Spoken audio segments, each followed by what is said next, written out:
L'actualité internationale des 7 derniers jours, vue par nos éditorialistes, c'est comme chaque vendredi, une semaine dans le monde. J'ai le plaisir d'accueillir aujourd'hui à mes côtés Gil Miraeli, journaliste et directeur de publication du magazine Causeur. Bonjour. Bonsoir. Également Sarah Daniel, chef du service étranger à de l'Obs, grand reporter également au Moyen-Orient. Bonjour Sarah. Bonjour.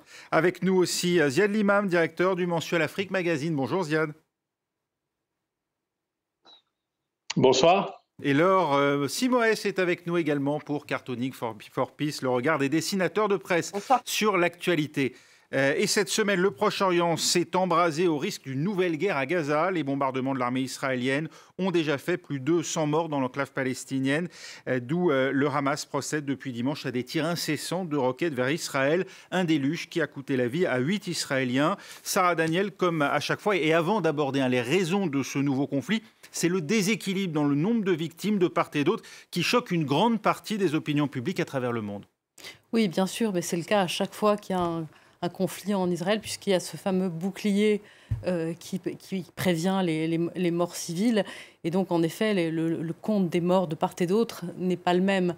En revanche, ce qui se passe à l'intérieur d'Israël, surtout dans les villes qu'on appelle les villes mixtes, et en particulier à Lod, évidemment à Jérusalem, là où tout a commencé. Alors là, on voit, il y a un peu une égalité de l'horreur, quoi, de cette, tout d'un coup, de ce délitement de cette société qui malgré tout, jusque-là, continue à pouvoir vivre ensemble. Alors, on va expliquer peut-être pour nos téléspectateurs ce qui se passe justement à Lod, à Saint-Jean-d'Acre, dans ces villes effectivement mixtes, où on observe des mouvements de violence de la part de juifs israéliens et arabes israéliens, en fait, deux communautés qui jusqu'à présent coexistaient tant bien que mal. Voilà, elles coexistaient tant bien que mal. Elles étaient même, les arabes israéliens étaient un petit peu faisaient l'objet un peu de soupçons de la part des arabes palestiniens, parce que justement ils arrivaient quand même à cohabiter, et puis ils ont leurs députés, voilà, il y avait quand même une volonté de s'intégrer, même si on dit que ce sont quand même évidemment des citoyens de seconde zone et tout ça. Enfin voilà, il y avait quand même cette cohabitation et qui était un pas un peu positif. Et là, évidemment, c'est une amorce de guerre civile et une situation absolument désespérante. Ziad Limam, déséquilibre des forces armées ultra perfectionnées et dômes de fer, le fameux bouclier antimissile israélien d'un côté, face à une population assiégée et largement exsangue. Sauf que le Hamas surprend cette fois par l'intensité des tirs de roquettes, une donnée nouvelle dans cette guerre asymétrique. Oui, c'est un élément. Il y a deux éléments très importants dans cette crise-là, qui est le énième épisode du conflit israélo-palestinien, qui remonte à des décennies. C'est pas, il faut mettre ça dans une continuité. C'est le fait que le Hamas semble montrer une capacité offensive. Ils ont dû réussir à s'apprivoisonner, soit par l'Égypte, soit par la Syrie, soit par des canaux multiples, par l'Iran qui traverse, etc.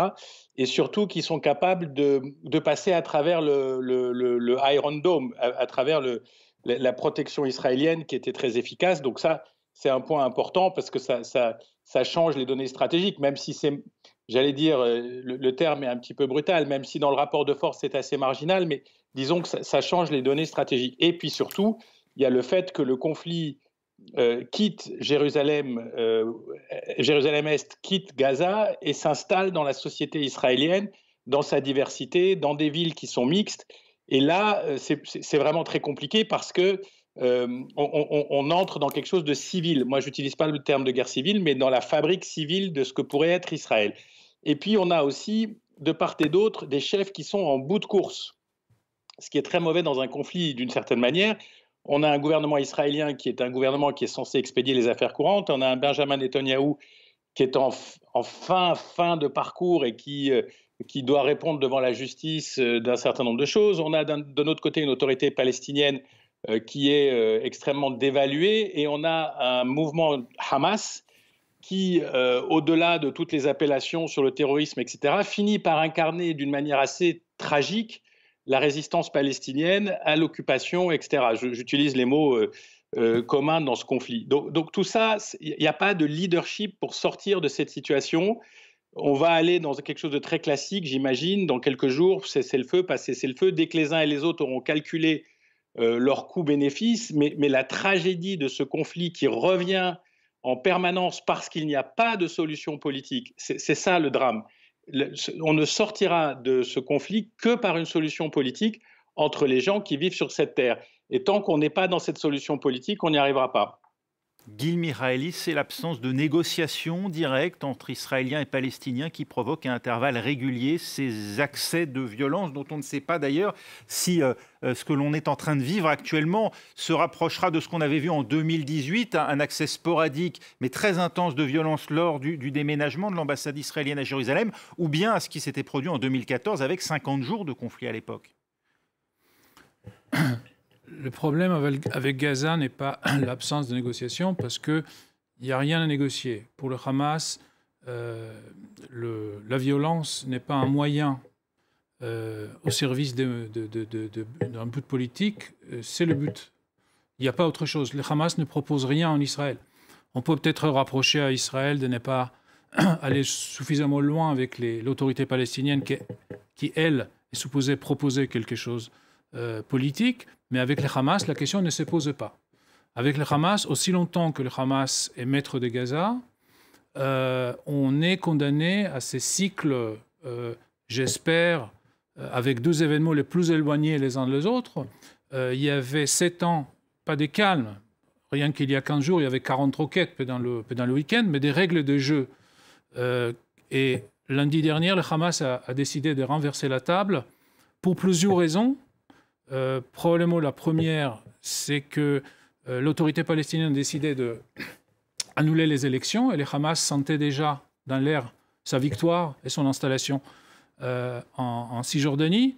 Et donc le Hamas est coincé. Au sein même du Hamas, le leader actuel, Sinwar, était en ballottage 4 fois avec quelqu'un encore plus radical que lui. Et puis, le fait même que ça fait 7 ans qu'il n'y avait pas une guerre avec Israël commençait à être un succès, à être considéré comme un succès israélien. Et donc, il fallait renverser la table. Donc, ils ont décidé de le faire.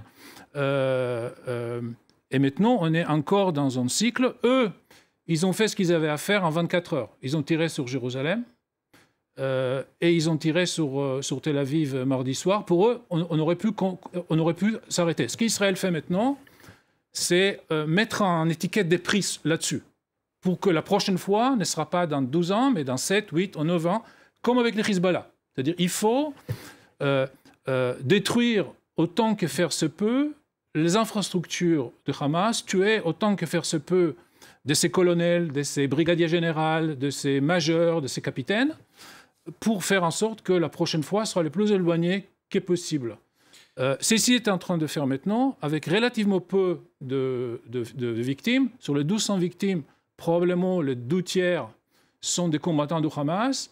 Et sur les victimes civiles, on ne sait pas combien étaient tués par des roquettes palestiniennes, parce qu'à peu près entre 20 et 30% des roquettes tirées par les Hamas tombent sur des quartiers de population à Gaza même. Donc, si on compare avec les années précédentes, un mois de violence à Jérusalem, il n'y avait pas un seul mort arabe. Ce n'est pas par hasard. Enfin, comment s'explique alors, d'une part, vous dites, Gil Miraeli, c'est l'intérêt, d'une certaine manière, du Hamas de provoquer cette situation. Il n'y a pas de responsabilité du gouvernement israélien de Benyamin Netanyahou, ne serait-ce que l'absence de perspective, mais également de manière plus immédiate, la manière dont s'est passée la gestion, d'abord l'origine, puis la gestion des manifestations à Jérusalem-Est. Et puis, d'autre part, vous parlez de cette maîtrise de la situation par Tzahal au niveau des cibles qui sont visées. Comment qualifiez-vous dans ce cas l'annonce hier, sitôt démentie, d'une intervention au sol? Est-ce que là, il n'y a pas quand même une bévue ou au moins la trace d'interrogation sur la stratégie à suivre côté israélien? Pas du tout. La seule question, c'est de savoir est-ce qu'il y avait un malentendu ou est-ce que les porte-parole de l'armée a menti sciemment? Parce qu'il y avait une opération de grande envergure d'Israël cette nuit. Ils voulaient attirer les Hamas vers les tunnels pour les attraper, pour attaquer les tunnels et les attraper dans les tunnels. Donc, ils voulaient donner l'impression au Hamas que la phase terrestre a commencé. Donc, il y avait des mouvements... C'est donc un leurre. C'était un leurre. La question, c'est est-ce que le porte-parole de l'armée a pris part dans le ruse ou pas? Le porte-parole dit que non. Quand on lit le communiqué en hébreu, il y a une certaine ambiguïté, mais c'est assez clair que ce n'est pas une opération terrestre. En anglais, c'était compris autrement. Voilà, donc c'est tout ce qu'il y a là-dedans, c'est pas une ambiguïté stratégique. En tout cas, ça a été présenté comme une erreur de communication. Non, pas du tout, erreur de communication, franchement. C'est ce qu'a dit le porte-parole. Hein. Oui, il y avait probablement un malentendu. Oui. Il y avait probablement un malentendu à ce niveau-là. Voilà, oui. Donc il ne faut pas aller plus loin que ça. Sarah Daniel, on n'essaye pas en tout cas de conquérir les cœurs pour l'instant, hein, du côté de la communication d'Israël. Non, mais là, je crois qu'on n'en est plus là. Mais oui. Vous disiez quelle sera la probabilité que que la violence soit circonscrite comme en 2018. Moi, je la vois s'éloigner de plus en plus parce que, évidemment, les deux belligérants, si on les appelle comme ça, ont intérêt à continuer les combats. D'un côté, Netanyahou qui est pris par qui est en train qui arrive en bout de course. Et qui s'accroche absolument à cette guerre, à cette violence pour essayer de se maintenir.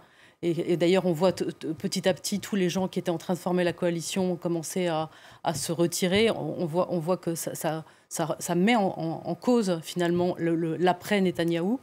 Donc il a quand même une part de responsabilité et je pense qu'il peut tirer un avantage de la continuation comme il l'a toujours fait en fait. Vous voulez dire qu'il est en train de retirer sous les pieds de Yair Lapid la possibilité d'un gouvernement, d'une majorité qui l'exclurait lui et le Likoud d'un futur gouvernement, en se présentant encore jusqu'au dernier moment comme le rempart guerre et le rempart sécuritaire d'Israël. Et puis de l'autre côté, évidemment, il y a le Hamas qui aussi aimerait bien circonvenir le Fatah, qui aimerait bien aussi gagner. C'était d'après vous l'intention dès la répression des manifestations sur l'esplanade des mosquées, puisque c'est de là qu'est parti le mouvement qu'on observe actuellement, manifestation liée d'ailleurs à l'éviction de familles palestiniennes de Jérusalem-Est, du quartier de Sharjara. Voilà, il y a une conjonction, ce 10 mai, il y a une conjonction de dates symboliques très importantes, ce que les uns appellent la réunification de Jérusalem et les autres l'occupation, et puis en effet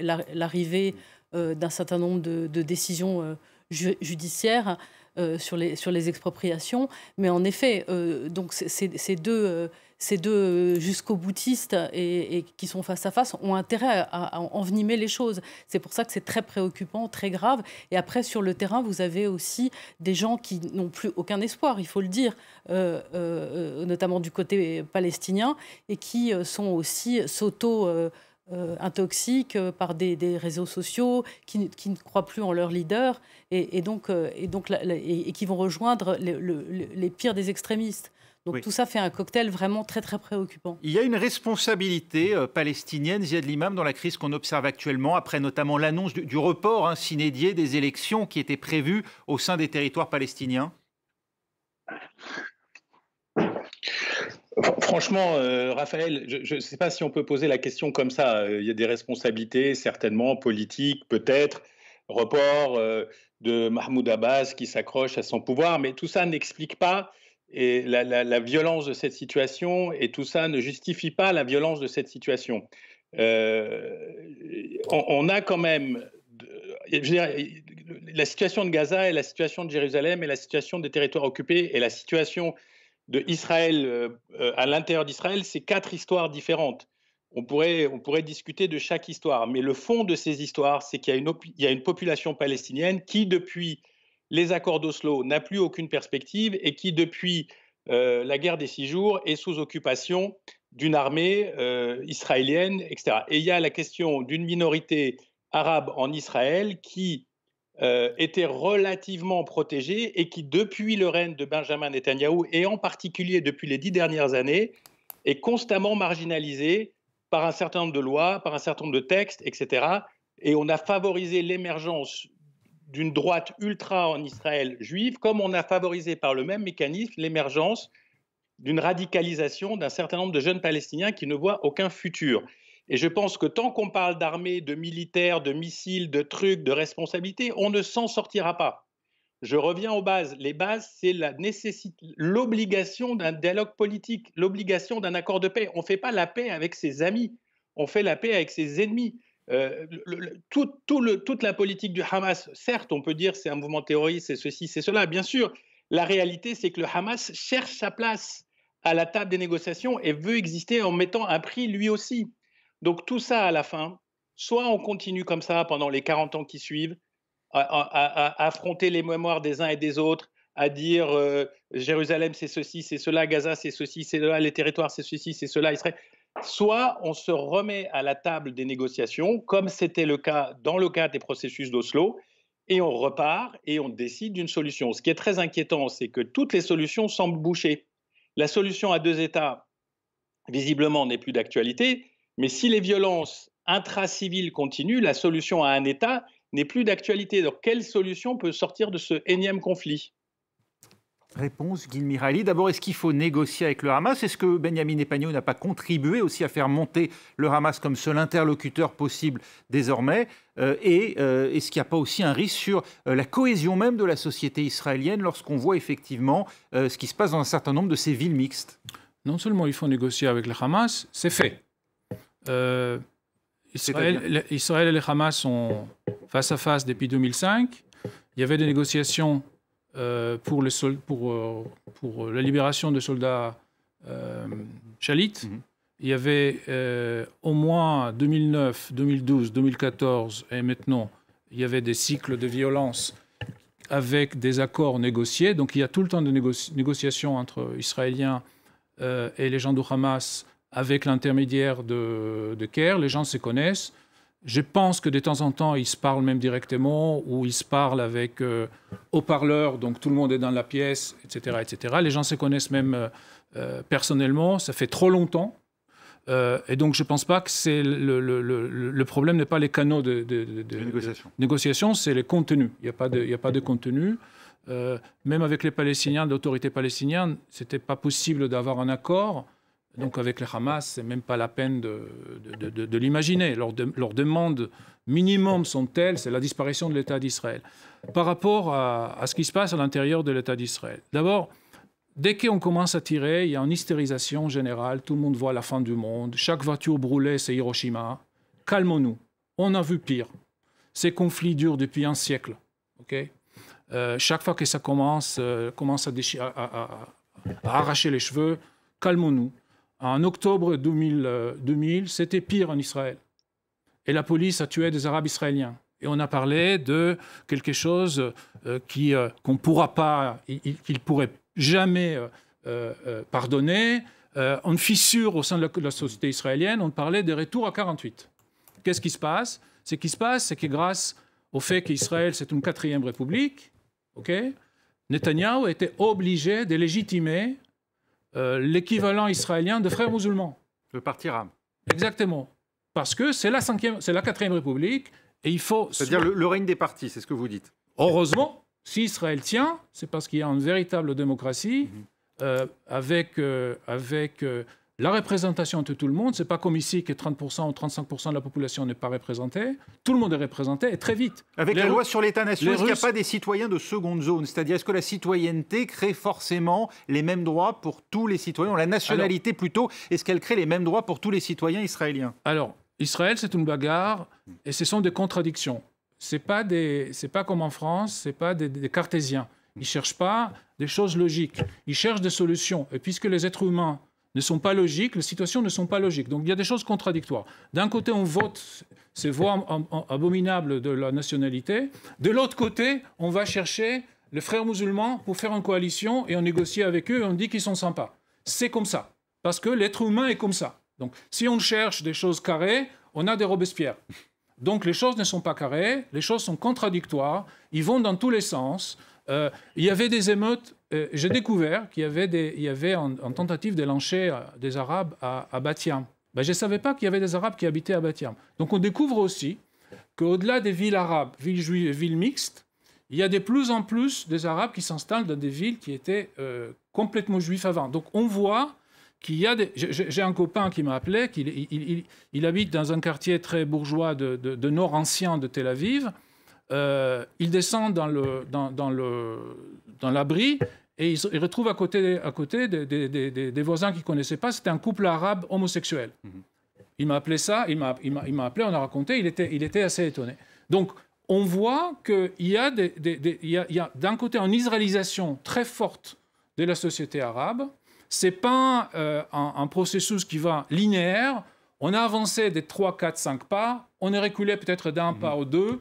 On avoue pire, ce cycle va se terminer et ils vont reconstruire les immeubles brûlés, remplacer les voitures brûlées et créer et trouver de nouveaux compromis et de modus vivendi avec les Arabes israéliens. On voit ce qui se passe à Gaza, ce qui s'est passé dans ces villes dites mixtes. Il y a d'ailleurs aussi des événements en Cisjordanie qui menacent de déraper. Et puis il y a, on l'a appris aussi, la mort d'un manifestant au sud Liban où des manifestations ont lieu. On annonçait d'ailleurs dès hier des tirs de roquettes vers Israël.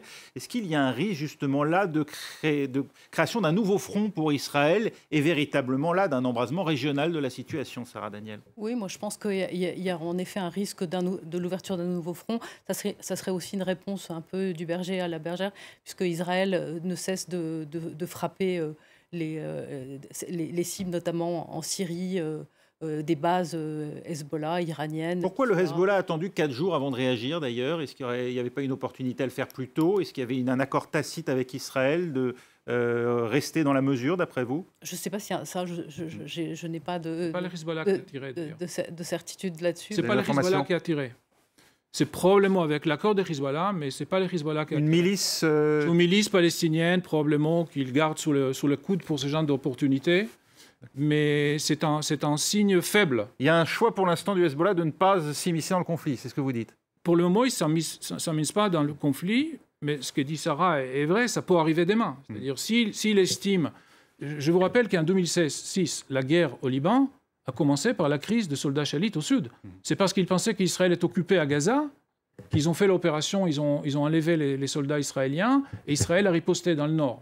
Donc c'est un scénario qu'on a déjà vu. Ziad Limam, c'est une perspective à prendre au sérieux et quelles seraient les implications?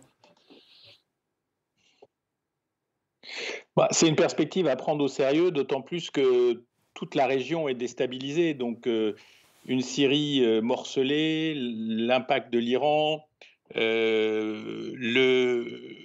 les accords d'Abraham qui ont créé des nouvelles alliances qui sont fragiles, la disparition des États-Unis sur le dossier.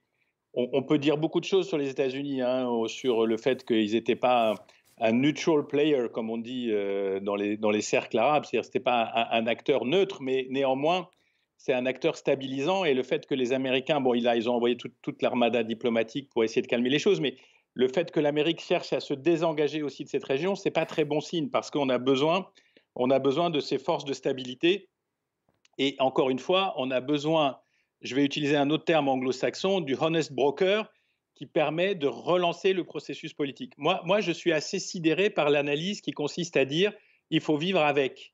Je pense qu'à un moment, il faut que les acteurs décident de ne plus vivre avec ça et de passer à une autre phase de l'histoire. On n'est pas condamné au conflit permanent si les acteurs politiques décident de s'y mettre. Et on voit très bien que plus on laisse les dynamiques s'installer, plus on laisse le nationalisme s'installer, plus on laisse le nationalisme religieux s'installer, même avec des évolutions positives, comme le disait Guy, les forces négatives sont très puissantes. Et donc, ça peut mener à des vrais désastres régionaux et avec éventuellement des implications planétaires. Donc, cette affaire nécessite de la politique. Cette affaire nécessite de revenir à la table des négociations. Même si les canaux sont ouverts, il faut revenir au contenu. Il y a des bases du contenu. Il y a des choses qui existent sur lesquelles on peut travailler. Et je pense franchement qu'il y a une responsabilité très forte des élites dans la dégradation de cette situation, que ce soit du côté israélien, avec le benjamisme, le netanyahouisme depuis des années, et que ce soit du côté palestinien, où on a laissé s'installer un leadership usé qui ne représente pas cette jeunesse, qui ne représente pas cette population qui a besoin de sortir de la nasse. Ziad Limam, vous évoquiez les interventions possibles de l'étranger pour éventuellement calmer le conflit. Il y a eu évidemment les appels au calme des Nations Unies. Il y a eu les condamnations d'un certain nombre de pays musulmans, la Turquie en tête, mais on a entendu, y compris d'ailleurs des accords qui sont des pays liés désormais via les accords d'Abraham avec Israël dans des accords de reconnaissance mutuelle qui ont émis des critiques vis-à-vis de l'État hébreu. Et puis on a vu ici même en Europe d'autres types de réactions. L'Allemagne qui a pris fait et cause pour Israël en condamnant de manière très ferme le Hamas Hamas. On a vu même l'Autriche qui a décidé de faire flotter des drapeaux israéliens sur un certain nombre de bâtiments officiels en signe de solidarité. Ça vous évoque quoi, ce type de réaction? Vous estimez qu'une partie de l'Europe sort de sa neutralité dans ce dossier? Franchement, je ne sais pas. Je ne veux pas rentrer dans les analyses sur la culpabilité allemande, etc. Franchement, j'essaie de sortir de tout ça. Je pense que ce dont on peut se rendre compte, c'est qu'il n'y a pas de paix durable au Moyen-Orient, il n'y a pas de normalisation, j'allais dire, durable entre Israël et le monde dans lequel il vit, sans qu'on règle le problème palestinien. Toutes les tentatives depuis un certain nombre d'années de contourner le problème palestinien et les accords d'Abraham, c'est vraiment le top of the top, c'est-à-dire c'est le contournement absolu du problème palestinien pour dire il y a des relations stratégiques, économiques, financières, etc. On sait que ces relations stratégiques, économiques, financières existent. On sait qu'il y a des accords possibles entre Israël et la plupart des pays arabes. On sait qu'il y a des minorités dans chaque sens qui peuvent jouer un rôle de passerelle et de pont et de dialogue. Tout ça existe, mais on ne pourra pas aller vers une normalisation durable sans régler le problème de la question palestinienne. Et les Européens, comme d'habitude, ils sont divisés. Ils ont un problème d'opinion publique qui est très complexe. Là, à cette heure où on vous parle, il y a une manifestation en France qui est interdite en faveur des droits palestiniens, mais on sait très bien que ce genre de manifestation, c'est trop compliqué. Donc on voit très bien, l'implantation de la question israélo-palestinienne dans les opinions publiques euro-américaines. Et donc, encore une fois, je pense qu'il faut sortir des slogans, sortir des déclarations, des communiqués martiaux de part et d'autre, et revenir au dialogue qui est si Abraham représente quelque chose, excusez-moi, c'est le dialogue. Et tant qu'on ne revient pas à cette base-là, je pense que la guerre est permanente, avec le risque, comme disait Sarah, que ça déborde, que ça soit plus contrôlable à un moment. On va évoquer dans un instant ces manifestations. En France, pour l'instant, annulées à Paris, pas ailleurs, et puis dans d'autres pays peut-être qui se préparent ailleurs en Europe. On va faire un tour d'abord par les dessinateurs de presse, le regard des dessinateurs de presse de Cartooning for Peace avec vous, Laure Simoes. Oui, alors on va commencer par un premier dessin de Plantu, un ancien dessin de Plantu pour Le Monde qui est devenu emblématique et qui n'a pas pris une ride. Un État palestinien est caché dans ce dessin. Sauras-tu le retrouver? Avec toujours chez Plantu cette obsession de la paix au Proche-Orient que l'on voit symbolisée par ces deux enfants palestiniens et israéliens qui se donnent la main au premier plan. Cet autre dessin du dessinateur suisse Chapat pour Le Temps, qui offre une analyse par l'absurde. C'est la menace d'expulsion de familles palestiniennes au profit de colons israéliens dans le quartier de Sheikh Jarrah à Jérusalem-Est qui a été l'étincelle, en plus d'ailleurs, sur l'esplanade des mosquées, même si on sait que le terrain il est miné en profondeur. Je crois que c'est une dispute de propriétaires à Jérusalem qui a mal tourné, c'est le cas de le dire. Cet autre dessin de Dilem, dessinateur algérien, c'est un peu le paradoxe de l'œuf et de la poule. Qui a exproprié qui en premier? En tout cas, une chose est sûre, c'est que la colombe de la paix, elle ne sait plus où donner de la tête. Un autre dessin du dessinateur israélien Kishka qui renvoie les actuels dirigeants politiques des deux camps à leurs responsabilités dans ce conflit. Beaucoup trop polarisé désormais pour qu'une solution politique émerge, comme le disait Ziad tout à l'heure. Et dans un de ses éditoriaux, Le Monde parlait d'ailleurs cette semaine du vertige du vide politique qui laisse donc toute la place à la violence. On le voit depuis plusieurs jours. Cet autre dessin de Raïma, dessinatrice vénézuélienne, c'est pour dire que le conflit fait le tour de la planète. Un dessin limpide qui interroge. On se demande si ce conflit n'est pas voué à durer à l'infini, quand on voit ce cycle infernal de la vengeance par missile interposé. Et puis pour terminer, c'est que tout ça, le pire, c'est que ça alimente la haine et qu'on ne fait pas la paix avec des passions tristes. Et donc j'en termine donc avec ce petit coup de gueule de Willis from Tunis, dessinatrice tunisienne que je vous laisse découvrir à l'antenne. Merci Laure, on vous retrouve dans un instant. Le temps d'évoquer cette manifestation en soutien au peuple palestinien prévue ce samedi à Paris et interdite à la demande du gouvernement. Le ministère de l'Intérieur invoque des risques de troubles à l'ordre public. Gérald Darmanin qui renvoie aux échauffourées et aux dégradations, notamment envers les synagogues qui avaient marqué les manifestations en 2014 lors de la précédente offensive israélienne dans la bande de Gaza. Écoutez-le s'exprimer, c'était en marge d'un déplacement à Lille. Il ne peut pas y avoir de manifestation de haine, il ne peut pas y avoir de manifestation antisémite en France. Et mon rôle de ministre de l'Intérieur, c'est de les assurer, d'assurer l'ordre public et d'assurer la protection de chacun de nos concitoyens. L'organisateur de la manifestation lui a déposé un recours devant le tribunal administratif au nom de la liberté d'expression et de la liberté de réunion. Sarah Daniel, cette manifestation doit-elle avoir lieu ? C'est une question très difficile, mais moi je pense que non.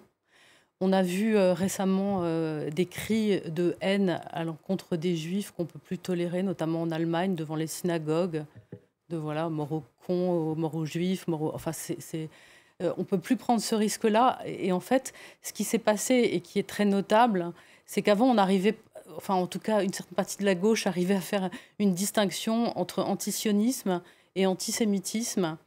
Et je pense que depuis que finalement Netanyahou a mis Israël vraiment à droite toute, alors maintenant, dès qu'on est antisioniste, on devient antisémite. Et donc c'est ce risque-là que je pense Darmanin ne veut pas prendre. On ne veut pas voir, on peut pas. Et puis aussi, la logorée, si vous voulez, du Hamas va jusqu'à nier donc le droit à l'existence de l'État d'Israël. Donc c'est pas juste qu'on va critiquer une politique. On peut critiquer, il faut critiquer la politique de Netanyahou, évidemment. Il faut, enfin, en tout cas, c'est tout à fait possible. Et mais après, appeler à l'éradication d'un État, voilà, c'est comme si on n'appelait pas on critiquait pas Macron, mais qu'on appelait à l'éradication de la France. On peut comprendre aussi que dans un certain contexte maintenant où les Juifs ont peur, on a vu des messages passer sur les réseaux sociaux où les gens se préviennent. À Sarcelles, il y a eu même, il y a eu apparemment aussi des gens qui ont été attaqués. On ne l'a pas trop su, mais enfin, parce qu'on ne veut pas enflammer, le gouvernement, j'imagine, ne veut pas enflammer les esprits en le disant. Mais donc, on est dans une situation où aujourd'hui, en France, les Juifs ont peur. Je vais laisser Guil Miraili réagir dans un instant, mais d'abord un mot, Ziad Limam, vous comprenez, est-ce qu'il y a un risque, effectivement, en laissant une manifestation de soutien au peuple palestinien, donc qui a priori n'est pas dirigée contre... en tout cas, pas explicitement contre Israël, mais clairement pas en tout cas contre les Juifs ici même en France. Il n'y a pas d'analogie a priori, qu'il y ait néanmoins un risque de voir fleurir ces slogans qu'on a vus effectivement dans d'autres manifestations et qui visaient non pas Israël cette fois, mais directement les Juifs. Non, mais l'analogie, encore une fois, la transposition du conflit dans les sociétés euro-américaines est liée. Elle est déjà là, c'est-à-dire qu'il y a un certain nombre de jeunes issus de l'émigration qui s'identifient à la cause palestinienne et qui en font une affaire personnelle. Tout ça, que ça dérive sur de l'antisémitisme, évidemment, que ça dérive sur des slogans inacceptables, évidemment, mais moi je suis un petit peu quand même, gêné que dans une démocratie comme la France, on en arrive à ce type d'interdiction directe. Par exemple, ce n'est pas le cas aux États-Unis. Aux États-Unis, les manifestations ont lieu à Chicago, etc. Donc je ne sais pas jusqu'à quel point ça calme les esprits. Je ne sais pas jusqu'à quel point il n'y aura pas de toute façon des manifestants ou des manifestants hors la loi qui vont essayer de faire une démonstration. Donc je ne suis pas sûr que l'interdiction en démocratie d'une manifestation soit la bonne solution. Je sais qu'il y a des risques de dérapage, je sais qu'il y a des risques de violence, et en particulier en France, on les connaît, et pas uniquement sur le territoire israélo-palestinien. Chaque manifestation a tendance à dégénérer ou à déborder par l'infiltration de Black Blocs, d'éléments violents, de radicalisés de toutes sortes. Ça me gêne que sur un plan démocratique, on n'arrive pas à exprimer le soutien pour ceci ou le soutien pour cela, sans que ça dérive forcément vers un risque de violence ou d'antisémitisme ou d'islamophobie, etc. Ça me gêne profondément. Guil Miraili, il y a un risque à interdire aussi. Je suis parfaitement d'accord avec Ziad. Je pense que je suis très attaché aux libertés. Et je pense aussi que ce sera pas mal de lancer les défis à l'autre côté, manifester, sans antisémitisme et sans dérapage. Voilà, c'est un beau défi. Mais instinctivement, je suis contre les interdictions. Peut-être il faudrait limiter, peut-être il faudrait les cantonner dans un endroit où les dégâts sont moindres, mais je pense que c'était une erreur de l'interdire, surtout que chez ceux qui souhaitent manifester, maintenant, il n'y a que pour les Juifs. Voilà. Les Juifs sont protégés par l'État. Ça alimente le soupçon. La machine à fantasmer est déjà pleinement en marche. Et voilà. Tout autre sujet, mais qui montre bien là aussi la montée des tensions ici en France. Cette affiche de campagne pour les élections départementales dans l'Hérault, à l'origine d'une belle polémique. On y voit la suppléante d'une candidate pour La République En Marche, le parti présidentiel, dans le premier canton de Montpellier, arborant un voile. C'est le numéro 2 du Rassemblement national, Jordan Bardella, qui a porté à l'affiche à la connaissance du public, conduisant le délégué général du parti La République En Marche, Stanislas Guérini, a adressé un ultimatum aux candidats de l'Hérault pour qu'ils abandonnent l'affiche sous peine de leur retirer l'investiture. Il y a l'affiche et puis il y a ce slogan « Différent mais unis pour vous ». Voilà ce qu'indique l'affiche. Sarah Daniel, vous comprenez que ça puisse choquer, poser un problème vis-à-vis de la République laïque française et de la manière dont, enfin de ce qu'on attend en tout cas des politiques ici en France? C'est une question extrêmement difficile. Moi, je n'ai même pas envie de me prononcer sur le terme de la morale ou de la... Mais bon, politiquement, ils se sont... ça montre que quand même le gouvernement là est un peu perdu, quoi. C'est-à-dire, ils ont voulu instaurer toutes ces lois pour reprendre un petit peu la République en main. Et là, on voit que même au sein de la République En Marche, ils sont divisés sur la manière de s'y prendre. Alors, le voile n'est pas un emblème anodin. On sait que c'est souvent quand même un porte-drapeau des frères musulmans en France. Maintenant, cette femme a l'air bien et impliquée dans sa localité. Est-ce qu'il faut l'empêcher dans le mouvement associatif aussi. Tout ça est très difficile, tout ça est très compliqué. Ziad Limam, vous êtes étonné aussi de la polémique ou de l'ampleur qu'a pris cette polémique? Non, moi, ce qui m'a étonné, c'est surtout le fait... d'abord, il y a la question du voile, qui est une question transversale en France depuis 30 ans. Et on n'arrive pas à avoir une approche raisonnée et raisonnable qui consisterait à dire il y a une part de liberté intime, il y a une part de militantisme, et toutes ces femmes ne sont pas les mêmes, et elles sont différentes. Chacune a sa motivation, elle n'est pas forcément l'objet d'une manipulation, comme elle peut être elle-même militante. Enfin, tout ça est très compliqué. C'est sur cette différence-là, en tout cas, que met l'accent l'affiche. Oui, mais je veux dire, je ne connais pas bien le parcours de cette dame. Je crois que chez Causeur, il y a eu une enquête pour dire qu'elle était très impliquée du côté des frères musulmans ou pas. Je ne sais pas. Mais je dis, à l'origine, ne prenons pas une décision, n'arbitrons pas systématiquement comme si c'était des agents de l'islamisme actif.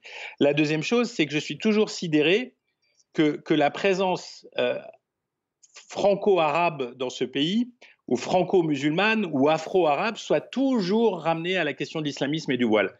Il y a des Français de culture musulmane ou musulmans qui ne sont pas islamistes. Et on est tout le temps dans cette catégorisation. Il y a des milliers de gens, des centaines de milliers de gens, je les vois sur les réseaux tous les jours, qui se disent « Et nous, pourquoi on est ramené à ça ?»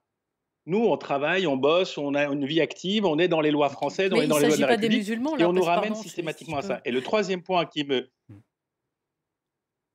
On parle, Ziad, on parle pas des musulmans, là, on parle d'une personne qui se présente voilée, et quand même bien voilée, hein, avec un voile qui est quand même... qu'on reconnaît comme être un voile militant. Dans l'islam, il y a le voile. C'est très difficile. Dans l'islam, il y a le voile. Il y a des gens qui diront que ça se discute vraiment, que c'est pas dans les textes. Enfin bon, et on va dire, on va dire que là, il est pas du tout question de conspuer les musulmans. Est-ce que c'est pas l'exploitation du symbole du voile, compte tenu du titre, encore une fois, de l'affiche, qui pose une question au plan politique, Ziad Limam? Non, mais cette liste-là drague sans vergogne une population, je crois que c'est vers Montpellier, c'est possible. Deuxièmement, ce n'est pas interdit. Troisièmement, la loi n'interdit pas une personne voilée de poser sur une affiche électorale. Oui, donc tout ça est très complexe, mais encore une fois, ça caricature une population générale. Et ça me pose un problème. Et le dernier point qui me pose un problème, c'est que tout ce débat est drivé par la droite dure et l'extrême droite en France.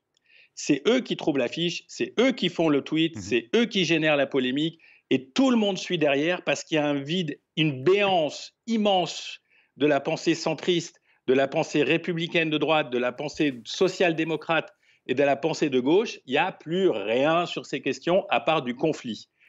Et ça, c'est une catastrophe parce qu'on va droit vers des élections dans quelques mois où on va se retrouver totalement submergé par ces questions d'identité, de religion, etc., sans qu'il y ait la moindre nuance sur le sujet.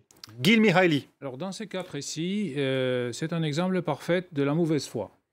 Sur l'affiche, pour les gens qui ne savent rien, c'est mon choix. Je suis en femme, en féministe, en française, en jaune, en dynamique, en tout ce que vous voulez, en centriste. Et c'est mon choix. Quand on gratte un petit peu, on voit que c'est un drapeau. On voit que c'est une militante. On va montrer l'affiche. C'est exactement les problèmes que beaucoup dénoncent. Donc ça, c'est pour ces dossiers-là. Donc c'est un exemple parfait de la mauvaise foi et de manipulation des droits de l'homme. Pour ce qui concerne la question en plus générale, il y a 2 ou 3 semaines, une mère de famille a interpellé le président de la République. Il a dit que son fils lui a demandé si effectivement il y a des gens qui s'appellent Pierre dans ce pays ou est-ce que c'est uniquement dans les contes de fées. Cette femme était voilée. Bon, je pense que les 2 choses sont liées. Je pense qu'on ne peut pas juste exiger sans rien faire. Quand les Juifs sont arrivés en France, ils ont regardé un petit peu comment font les autres, ils se sont mêlés à eux. Et s'il y avait un examen qui tombait le Shabbat, ils sont débrouillés. Ils ne sont pas allés pour exiger. Veut dire, nous sommes là, changez la date de l'examen. On peut faire aussi, même si c'est parfaitement légal, c'est quand même énervant. C'est quand même énervant. C'est globalement, je ne veux pas généraliser, tout le monde n'est pas comme ça. Mais jamais une immigration était à ce point hostile à ce qu'elle trouve sur place. C'est incroyable. Oui. Très rapidement, Laure Simoes, les dessins de Cartooning for Peace, parce qu'on arrive au terme de l'émission. Mais Raphaël, je suis désolée, tout cela s'est passé tellement vite que les caricaturistes n'ont pas eu le temps de dessiner là-dessus. Bon, c'est sur la tribune des généraux, par contre, qu'ils ont bien travaillé, mais je crois qu'on n'a pas le temps d'en parler. Écoutez, on a quoi? On a 1 minute? Allez, alors. On n'a plus de temps, me dit-on. Je suis navré, Laure. Voilà, c'est de ma faute. J'ai pris trop de temps. Je m'excuse auprès de Cartooning for Peace et tous nos téléspectateurs. C'est la fin de cette émission déjà. Merci à Ziad Limam d'avoir été avec nous, à Gil Mihaili ainsi qu'à Sarah Daniel. Restez sur France 24, prochain journal dans 7 minutes.